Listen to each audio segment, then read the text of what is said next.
Hello and good evening, good morning, or good midnight.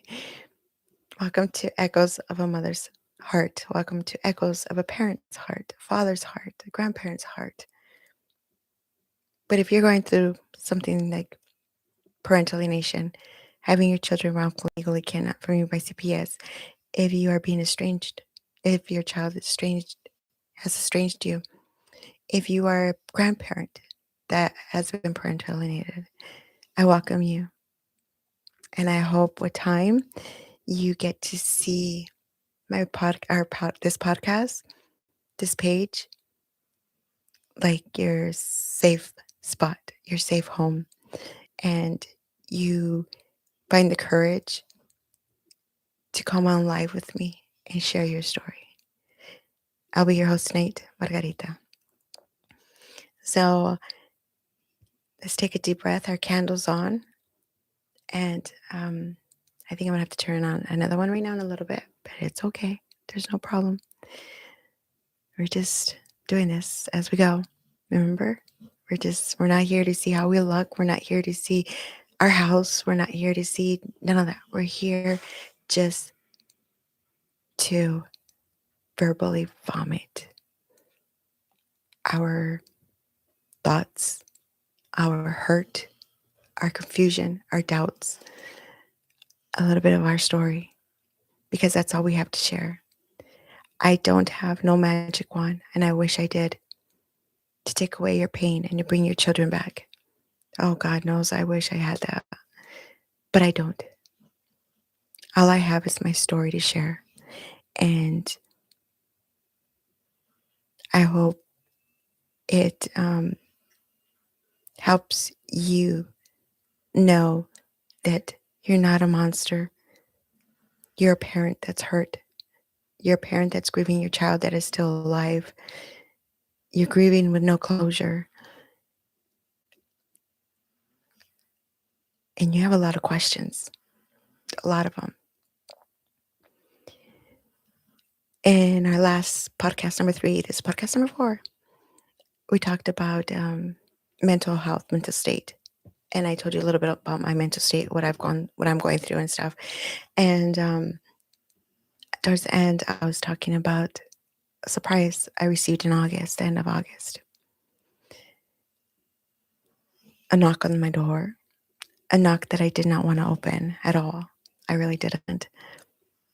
But I made noise and I was like, shit, I'm going to have to open. So I opened. And I'm glad I did, because it was the youngest twin knocking on my door after 12 years, coming to see me. Uh, it was, I don't, I think I'm still in shock. I think it's been September, October, November, December. It's been 6 months. But I think in this 6 months, she's been here maybe, let me see, 2, 4, 6, 8, 10, 12 times, maybe 13, maximum 14. And I think that's 14 too many. But we're going to say 14 times, okay? Um, she's the youngest twin. I opened the door. I didn't know what to say. I started crying. She reached out to want to hug me, and I kind of like, wait. I said, wait, I can't. I needed to breathe. I felt like I was going to have an anxiety attack. When I calmed myself down, I was able to hug her. And I welcomed her into her home, because this is her home, her and her siblings. And walked her around and stuff, showed her around. My house was a mess. I was actually going through a really nasty depression. I'm still going through a real nasty depression. But it is what it is. And I'm not going to hide what I'm going through anymore. So it's been, it's not easy. Okay. It's not easy like other parents say it is. It's not, at least not for me. Okay. Remember, my story, this is Everything I talk about is about my experience. If you tell me a little bit about your experience, we could use it also. Um, but I'm talking about my experience, okay? Um, it was um, it was difficult because and it's still difficult because, like I said in in the past podcast, that my brain, my soul, my heart is still in on that Wednesday, January 8th, 2014. It's about 2:30, and I'm still waiting for them at the bus stop, sitting on a rock, and I'm still waiting at the bus stop. They were back then, they were 10, 10, 14, 16. My daughter, I think, was 18, the oldest. My son was 14, and they were 10. The twins were 10, and that's where I'm still at. So I'm seeing this adult that has the same name as my daughter, that has the same, that looks a lot like her. Um, Still acts like her sometimes.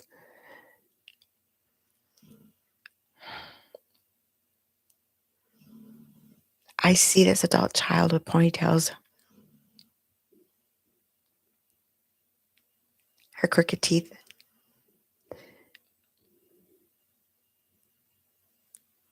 I look at her arms. I look at her.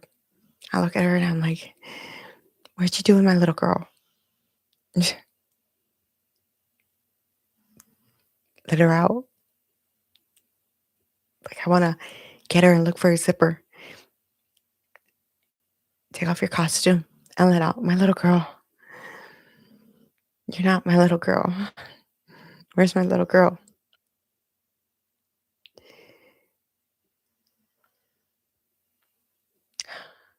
It's been,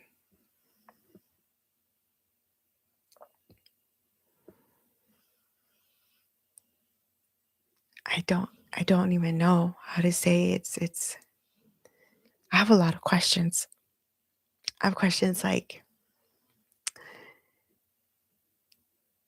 first of all, I'm sorry. I'm so sorry for if you had nights where you can't get your sleep and you just wanted to come home. You if you wanted me there with you and I couldn't be there. I'm sorry if you had nights like that.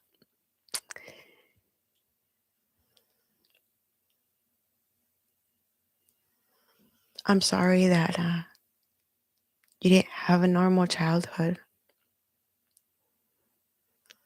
I'm sorry I wasn't there when you were sick. Sorry I wasn't there when you fell. I'm sorry I wasn't there to pick you up at the bus stop. I'm sorry I wasn't there at school with you. I'm sorry I wasn't there when you would have a bad nightmare, a bad dream. I'm sorry I wasn't there to feed you. I'm sorry I wasn't there to hug you, love you, and kiss you.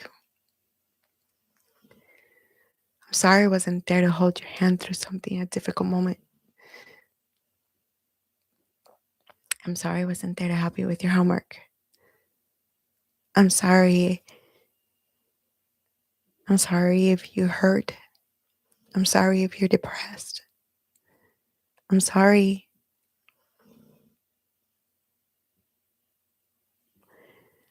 that you were cheated out of having a mom in your life. I'm sorry if nobody explained anything to you. I'm sorry if those that you trusted and loved lied to you.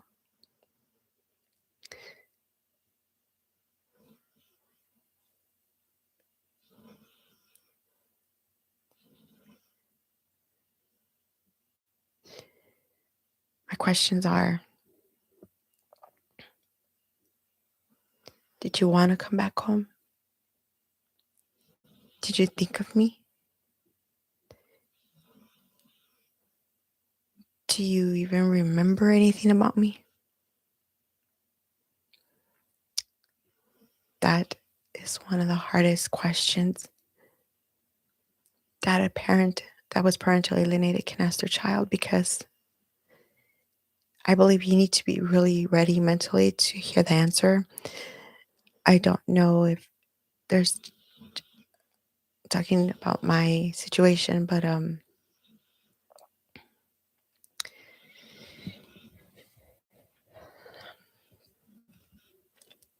when I asked my youngest twin, I was 10 years old at the time that she was wrongfully legally kidnapped, do you remember anything about me?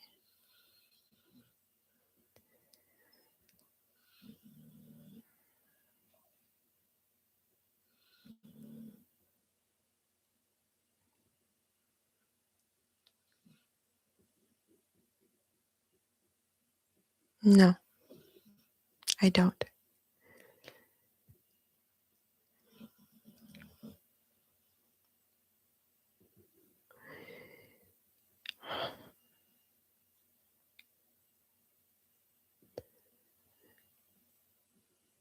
And that's when guilt kicks in. It guilt where you question yourself and you say, when you're alone and you question yourself, was my love not enough? Did I love them the wrong way?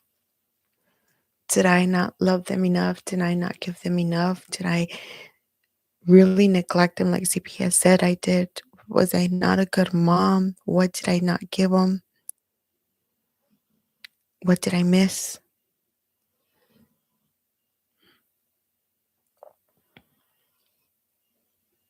My love wasn't enough. I should have loved them more. I don't know how much more I could have loved them, but I should have loved them more because maybe if I would have loved them a little bit more, they would have remembered me. They would have had memories of me. What's crazy is that the good memories aren't there. But I could assure you one thing. She remembers when we went to a field trip that she was not happy at. I couldn't do anything about that. We were on a field trip. I couldn't just get up and say we're leaving. Bye. We were on a bus.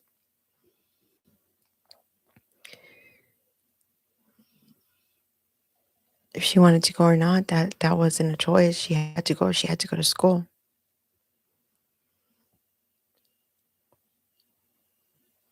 It's crazy how they remember the bad.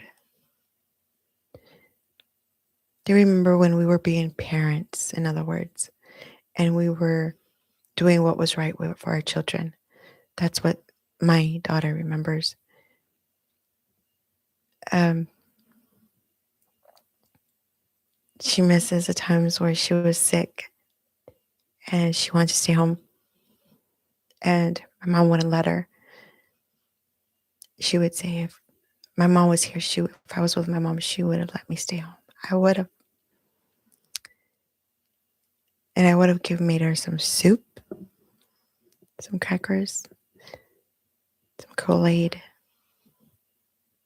whatever she wanted, and we would have just sat in bed and watched movies all day until she felt better, until mommy could kiss that sickness away.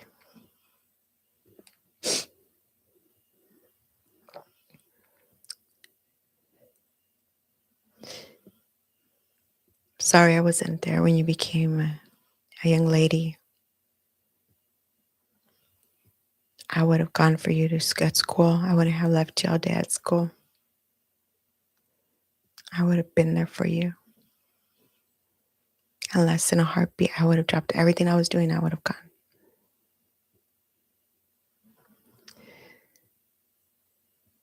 I'm sorry my mother hid pictures from you and said she didn't have any pictures when my mother always took thousands and thousands of pictures, hundreds and hundreds of pictures of you girls since you were born.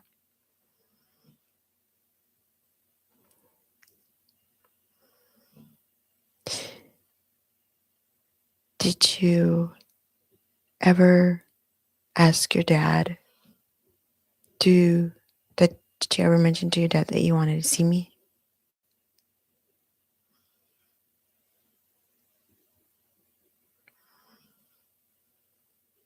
She says no.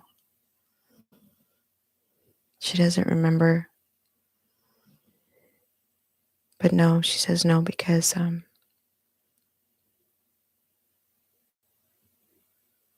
why would she ask me? Why would she ask her dad for me?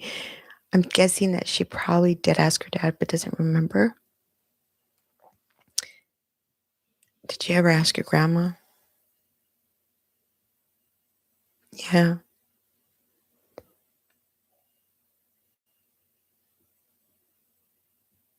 And what would your grandma say? I don't remember.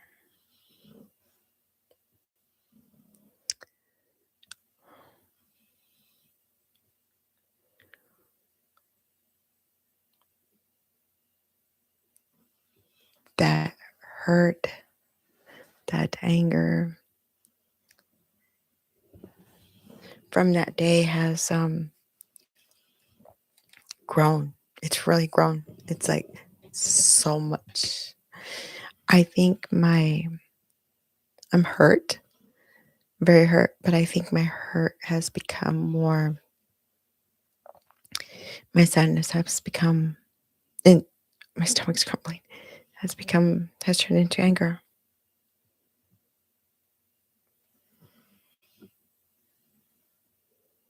The lies, the lies, I hate lies, I despise lies. There's nothing like being honest.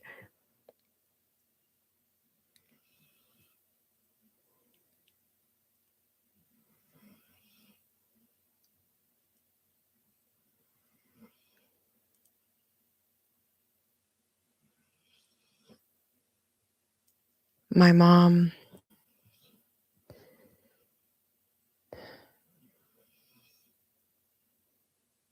still has the oldest twin living with her, and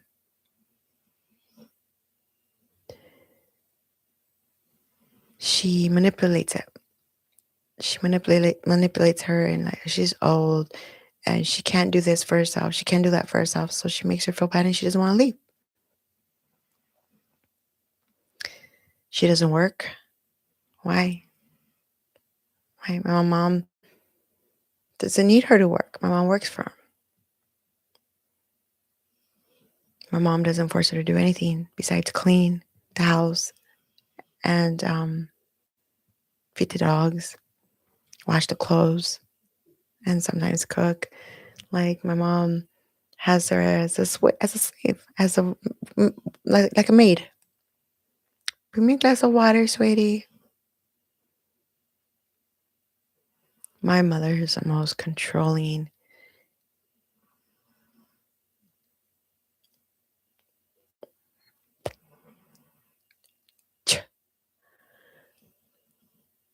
I have ever met in my whole entire life. And I say it with capital letters.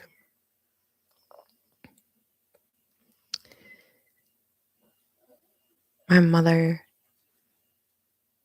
didn't think about the consequences. She didn't think about the future. She didn't think about what she was doing to the kids. She didn't think about how she was hurting them. She didn't think about that she was killing their innocence, taking their childhood away. She didn't think, how would she, like, let's say when my kids were small, like if they would cry for me, they don't know if they did, they don't remember. But let's say if they did, with what balls, with what heart, so with what soul did my mother go and sit by them and hold them in her arms to calm them down, knowing all they wanted was their mom? What lies, what did she tell them to calm them down? What lies did she use?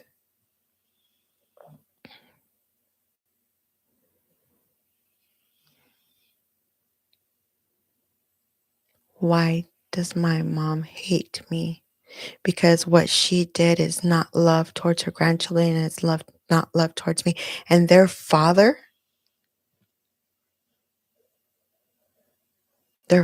calls himself a man. Any man, any human can work and work as hard as as hard as he can, and even harder. That does not make you a man. That does not make you a father.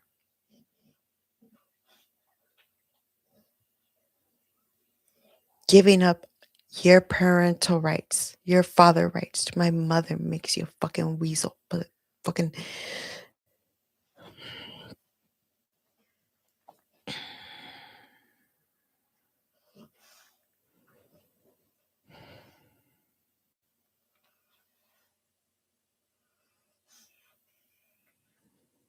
your job as a father was to protect your children. And you did just as much damage to my children like my mother did. Any trauma my children have, you caused it. You allowed it.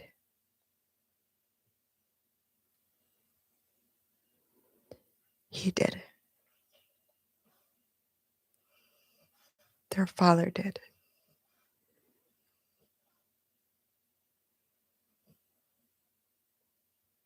My son is now a drunk not because of me, because of him.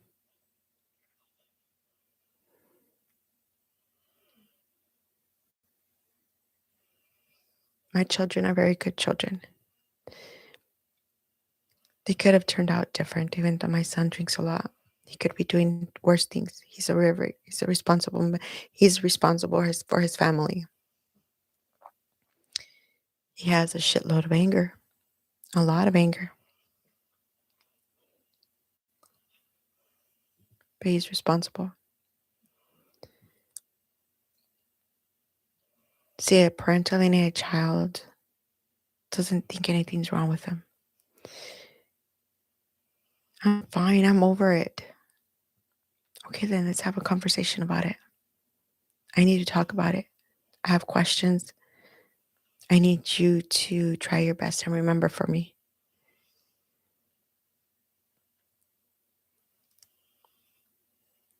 I don't know, after 12 years, I don't know if it hurts me more to be around my children or not to be around my children, because we're different. We're strange. We don't know each other. I live a different life and they live a different life. I think a different way, they think another way. They're very closed up. I'm very outspoken. And I think being the parental alienated parent with that anger and everything that you go through, it makes you a very outspoken person. It makes you wiser. It makes your intuition's more at point. You listen more. You investigate. You ask questions. I feel no shame. I'm not embarrassed for what has happened because it wasn't my doing. I didn't do anything wrong. Stigma, kiss my ass. But there's times where I do feel it. I'm not gonna lie. I feel like a monster. Because, I mean, only a monster would get their kids taken away, you know? So, like, my brain goes back and forth. It's like a freaking tennis ball. Just goes over here. Just keeps going back and forth. I don't know.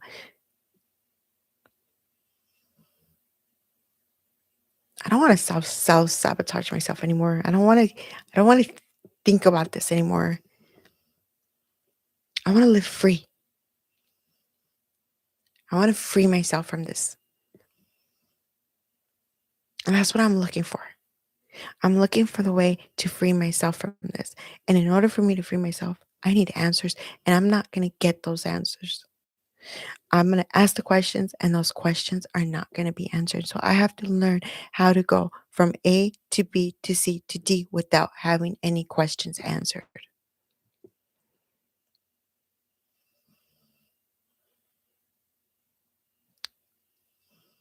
I can't just say, "Oh, it's okay. They're back. My daughter's back. That's all. I'm good." No, I'm not like that. I have 3 more kids. I love them all, and I want them all back, but I can't have them back. That's the problem. It doesn't fit in my head. Like, I can't have my kids back because I've lost them. They don't exist in the way I see my kids. They don't exist anymore. So, how do you learn to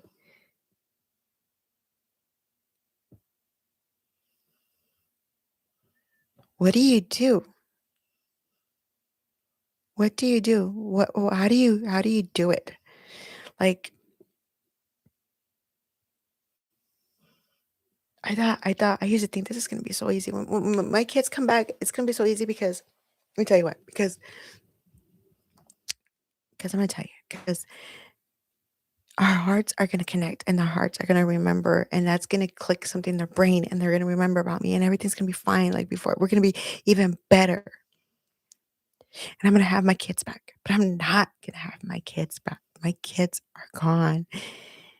They're in those bodies under a lot of dust, under a lot of hurt, under a lot of anger. And I gotta be patient. Well, I don't have another 12 years. I don't even know if I have the next 5 minutes.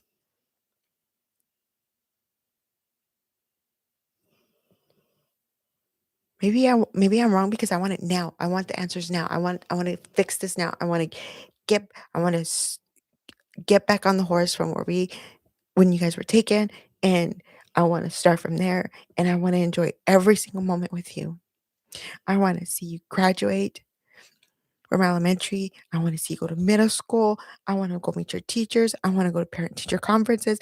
I want to pick you up when you're sick. I want to be there when you could become a young lady, when you become a young man.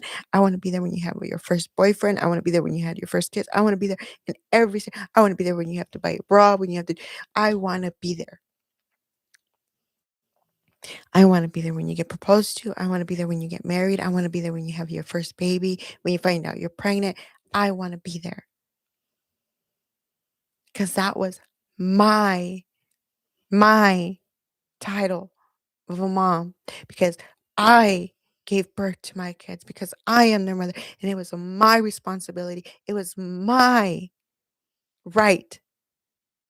It was my right to be there, and that right was freaking taken from me. Now, how do you go from point A to B to C to C to D? Because I'm still at A, and it's fucking scratched. It's like a CD and it's scratched because I just keep on going in circles. And I want to know. I want to know because I want my girls to run up to me like they used to and reach their hands, stretch their hands out at me and say, "Mommy, you know, I hurt myself. Let me, let me give it a kiss. Here's your band-aid. Stay here for a little bit and let it, until you don't feel the hurt anymore."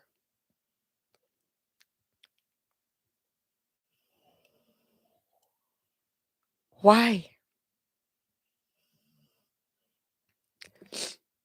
My mom's like, sees me sometimes. She's like, "Hi, sweetie. Don't call me your fucking sweet. I ain't your sweetie. I ain't your mija. You ain't my mother," because no mother would ever do this to her child. No mother would betray their daughter and move into her house, the man that had spaghetti hands with her grandchild. No mother will leave their daughter in the street for money to try to save her ass from losing everything because of her addiction to the casino. No mother would prefer a man, a supposedly man, before her own daughter. That's not, to me, that's not a mother. To me, you don't have the right to even have that title, mother. A mother doesn't betray their child the way my mother has betrayed me. She does not deserve that title. Their father does not deserve the title of a father or a man. My sister doesn't deserve the title of being their aunt or my sister. And you could tell me you got to get over the anger. Well, how do you get over so much anger? It's not even it's hurt. It's betrayal. It's disappointment. The people you loved most, the people that were supposed to protect you, the people that were supposed to be there for you and protect you from people like my ex-husband, like people protect me like from people like my own mother. Those people let me down. Those people let my children down. Forget about me, my children.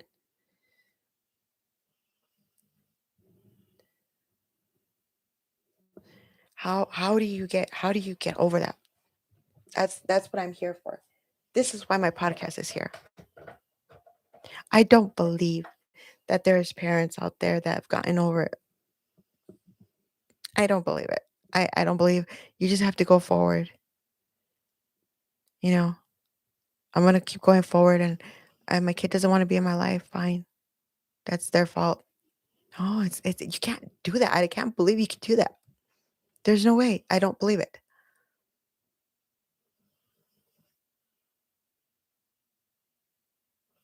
I can't. Every time I think of letting them go, I feel like my chest is just closing up in me on me and I can't breathe. I feel like I'm gonna fall and I'm not gonna get back up.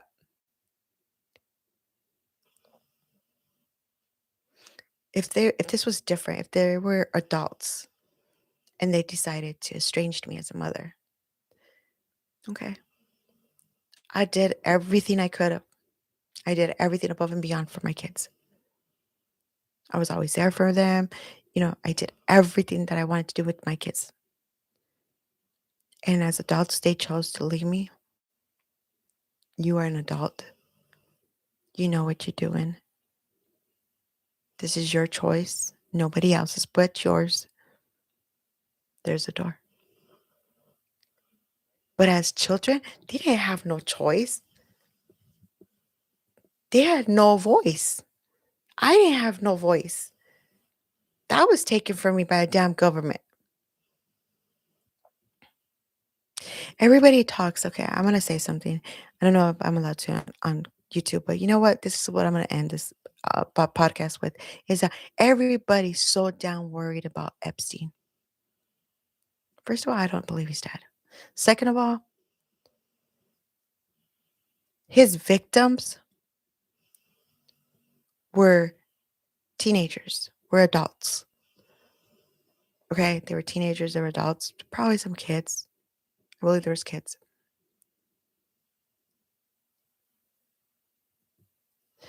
Those victims are now adults living with the trauma. Everybody, Epstein is in everybody's mouth. You know why?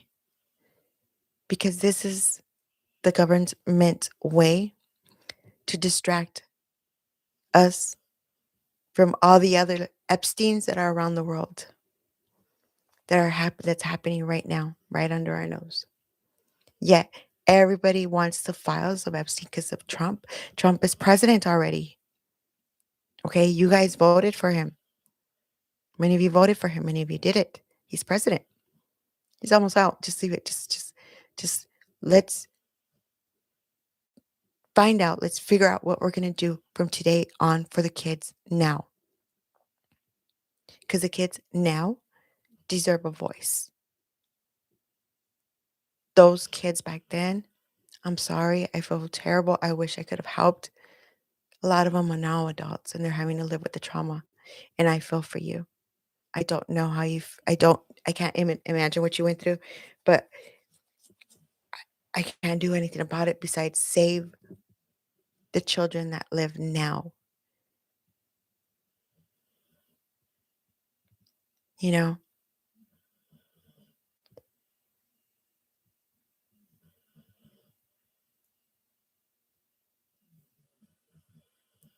And that's something that I need to do for myself. I need to stop worrying about what happened but then stop worrying about what happened in the past and do something now. The healing comes from the past. Like these victims of that person need to heal from the past. And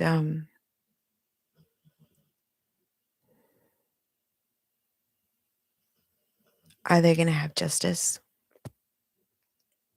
Epstein's gone. He's probably still alive, but he's gone. Money talks. Money moves mountains. Money builds underground. Money builds caves. Money transforms faces. Money changes your name, your last name. Money buys death certificates.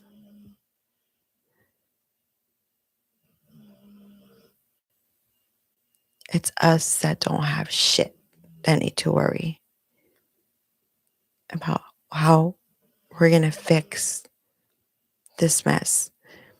And we could be keyboard warriors. But I think we all have to leave our differences aside and not just fight for just my children, but fight for all the children that are out there suffering.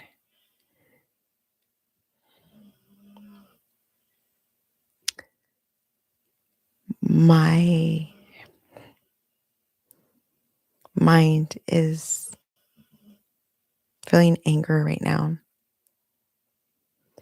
It's feeling a lot of hurt. It's feeling a lot of confusion.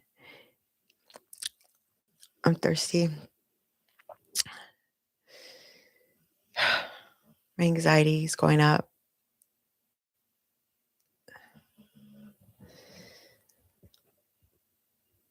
I could say a lot of stupid things right now that maybe tomorrow I'll regret. Maybe I won't. I usually don't. It is what it is. It is who I am.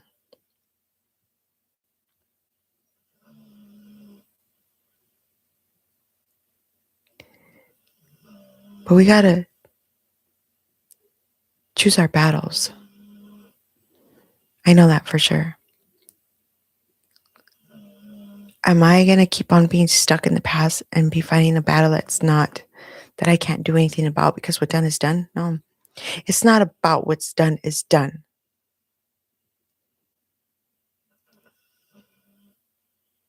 It's about, are you, it's about doing something about it.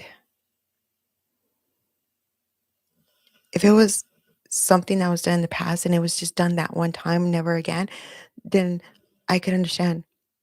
We'll leave it in the past. What's done is done. Okay, we're good. We got this. But this keeps on happening and it keeps on happening. Judges aren't doing anything. Police isn't doing anything. Government isn't doing anything. The lawyers aren't doing nothing. The lawyers are just making you sell your soul to the devil where you could give them all your money. There's this very well-known CPS lawyer on YouTube. I confronted him. I said, "How many cases have you won?"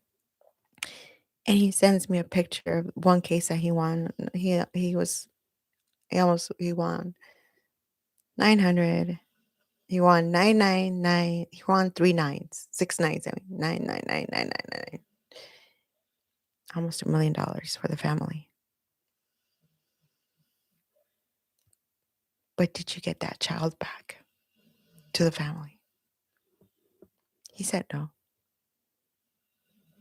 then to me, you're still a loser. Your advice of how to win CPS is worthless because it's not going to work. And you know it's not going to work. And you're only taking people's money. You're making money off of children that are being kidnapped, damaged, stolen by CPS with your advice of how to win CPS cases. With every subscriber, with every like, with every comment, how much does YouTube pay you? How much do you get from Facebook?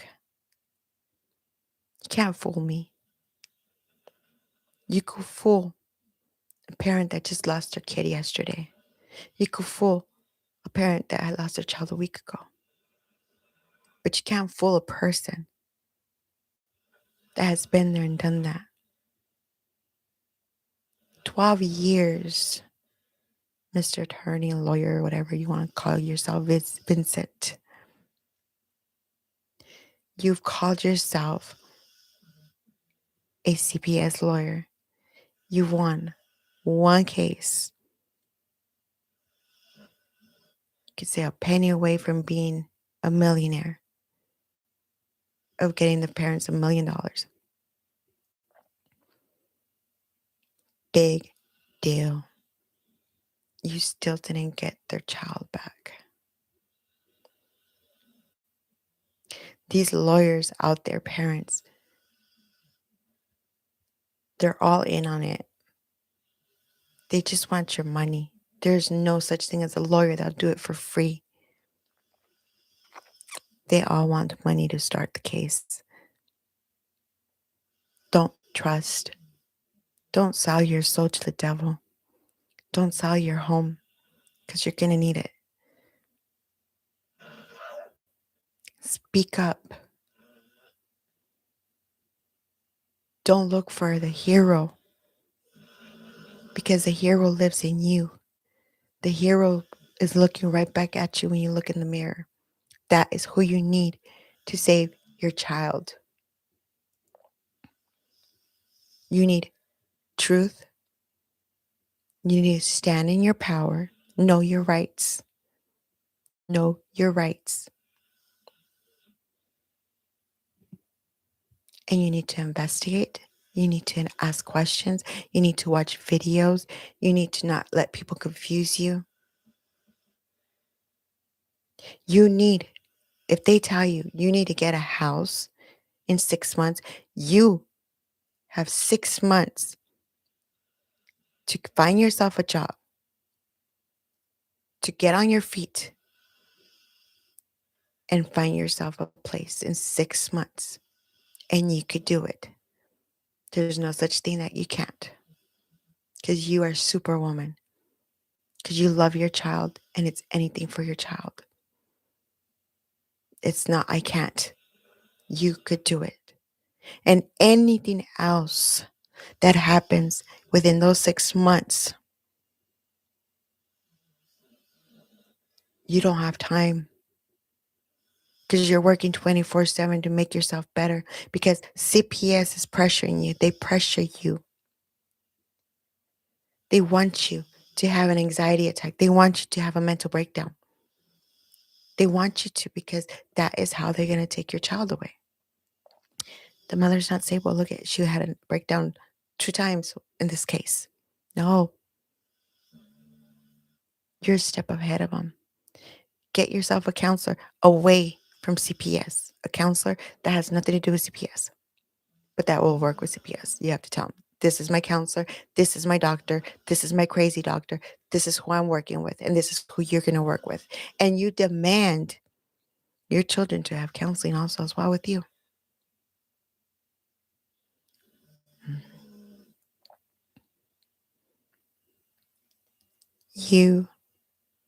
They say that CPS, once your child is in CPS case, you have no more rights to your child, but you do because they are your child.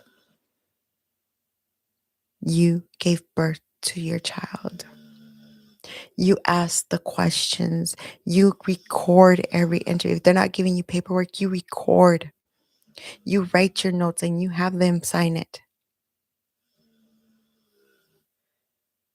Don't let them intimidate you. You walk in there standing up straight, dressed nice and looking good. You walk in there with your work paychecks, with your paperwork for your apartment. I did everything you guys said in 6 months, less than 6 months. Here it is. I even got myself a car, bitch. No tears. You ain't got no time for tears because you're working 24/7. You ain't got no weekends off. You ain't got no time to go to karaoke with your friends. You're trying to look for an apartment. You don't have a life for 6 months. Your life belongs to CPS. And they put you under a lot of pressure because they want you to flunk. They want you to be worthless because they get more money putting your child out for adoption than you getting your child back.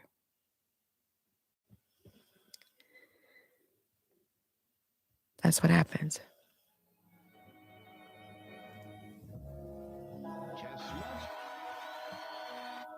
I don't know what sound to put on.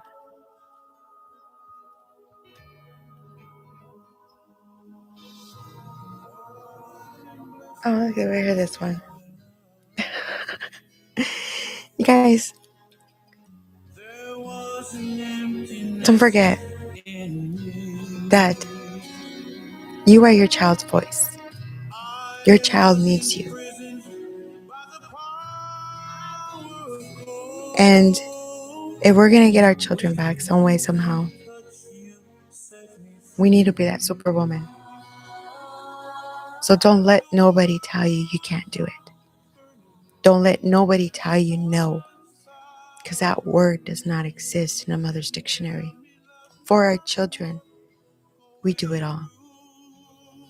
And if we are not all strong and in this together, father and mother, grandparents, if we don't hold each other's hand and be on the same level as super parents, superwoman, superman, super grandparents,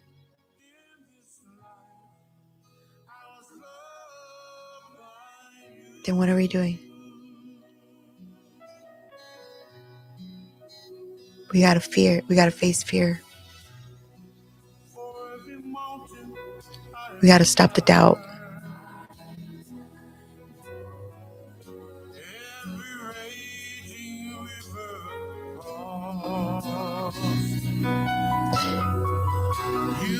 Love conquers.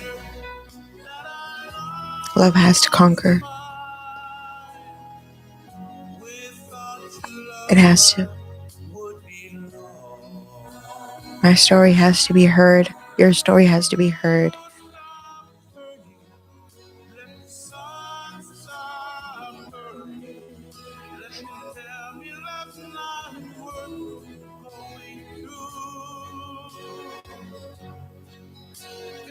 Please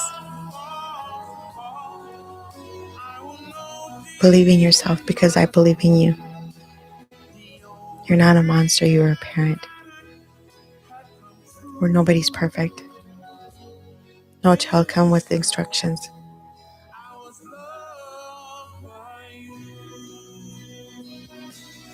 You want to leave a legacy for your child, where when someday your child comes back looking for you, you left a trail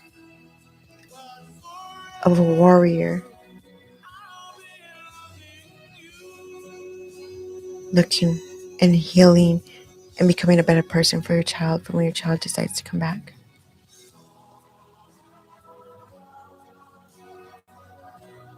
I ask you kindly, don't forget to give a girl a like, even though you're not watching my videos, even though you don't like my videos, my podcast, just give me a like. Subscribe. You don't have to watch my videos. It would be nice if you leave me a comment, a question, a concern.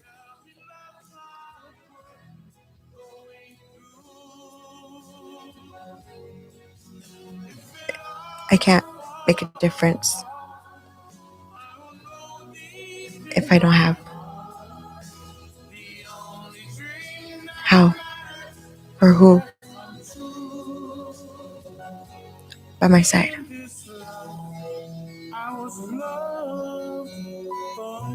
I'll see you tomorrow.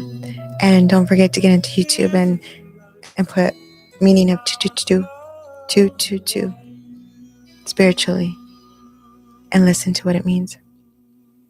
Have a good night. Blessings. Thank you.